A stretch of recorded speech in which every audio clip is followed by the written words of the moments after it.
Hello, hi nanay, tatay, Merry Christmas and Happy New Year. Happy birthday nanay.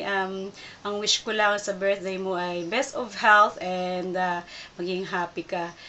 Nay, sana nagustuhan mo yung surprise birthday celebration namin para sa'yo.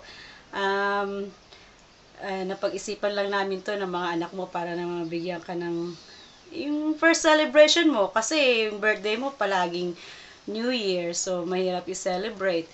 So, sana nagustuhan mo at mag-enjoy ka. And sana nandiyan kami, kaya lang, we just been there last year.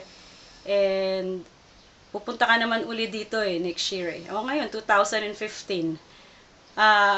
Siya nga pala, salamat po sa lahat ng mga dumating sa birthday ng nanay ko. At maraming salamat at you've joined us to celebrate our nanay's 70th birthday. It's a pleasure na um, dumating kayo para mapasaya namin si nanay.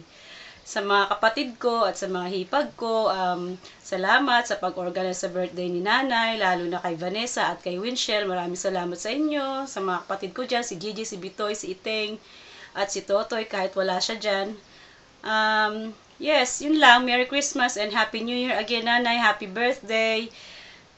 I hope you have the best birthday ever today and have a great party and have fun. Salamat po. Bye-bye. Thanks.